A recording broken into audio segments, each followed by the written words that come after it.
Hello everyone, পলাশশিল্পী ব্লগসের আরেকটি নতুন ভিডিওতে তোমাদের সকলকে ওয়েলকাম। আমি গিয়েছিলাম কাকিমার বাপের বাড়ি পুরন্দরপুর। সেখানে হয় রাধা রসিকনগরের পঞ্চম দোল। সেটি আমি আজকে আমার এই ভিডিওতে দেখাবো। এই পঞ্চম দোল হয় 3 দিন ধরে এবং দোলের প্রথম দিন পঞ্চগ্রামী ভোজ হয়। এখানে প্রায় 3000 থেকে 4000 লোক কিন্তু এখানে খাওয়ানো হয়। আমরা গিয়েছিলাম দোলের প্রথম দিন বিকেলবেলা। আমি এবারে ভাবতেই পারিনি যে আমি যেতে পারবো বলে। হঠাৎ করেই প্ল্যান হয়, হঠাৎ করেই কাকিমা বলে চল ঘুরে আসি। আমি এই প্রথম না, এর আগে বহুবার গেছি। সেই ছোটোর থেকে, যখন থেকে আমার কাকিমার বিয়ে হয়েছে তখন থেকেই কিন্তু আমার যাওয়া।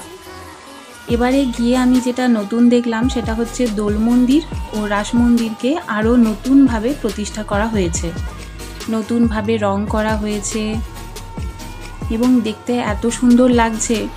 এই যে দোল মন্দির এবং রাস মন্দির, এগুলোকে দেখলে মনে হবে বহু বছর ধরে প্রাচীন ঐতিহ্যকে বহন করে নিয়ে আসছে।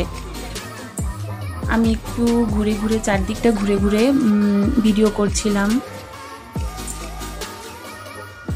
চোখটা যেন এখান থেকে সরছিলই না। এটা এত সুন্দর লাগছিল মন্দিরটা, আরও নতুনভাবে যেন দেখছি মন্দিরটাকে। এই মন্দিরে রাধা রসিকনগরকে রাত্রিবেলাতে এখানে আনা হয় এবং ভোরবেলায় আবার রাধা রসিকনগরকে দোল মন্দিরে দিয়ে আসা হয়। এই যে নিয়ম, এই নিয়মটা কিন্তু এখানে 3 দিন ধরে একই রকমভাবে কিন্তু পালন করা হয়।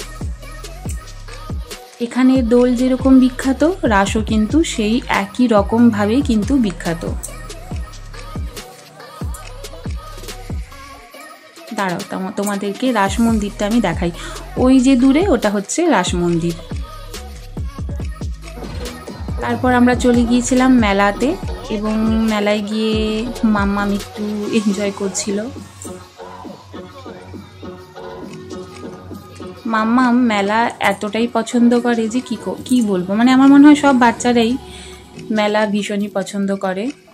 তারপরে এখানে ফুচকা, আইসক্রিম, এগরোল সব কিছু খাওয়া হচ্ছিল। ফুচকা এমনই একটা লোভনীয় জিনিস, মানে কি বলবো, ফুচকা দেখে নিজেকে আটকানো যায় না। মনে হয় খেয়ে নেওয়াটাই ভালো আর কি। এরকমই লোভনীয় জিনিস হচ্ছে ফুচকা। আমার তো ভীষণই প্রিয়।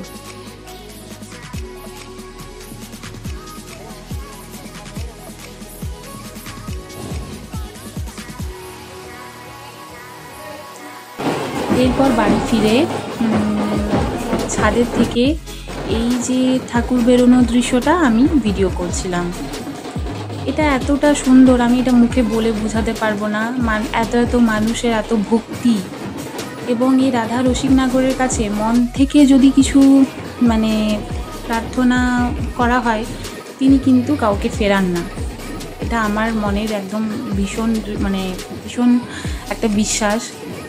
তো এখানে এই যে ঠাকুর বেরোনোর দৃশ্য ভীষণ সুন্দর, অপরূপ সুন্দর।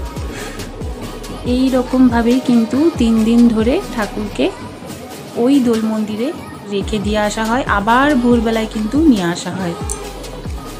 তো আমার এই ভিডিওটা যদি ভালো লেগে থাকে তবে লাইক, শেয়ার ও চ্যানেলটিকে সাবস্ক্রাইব করে দেবে।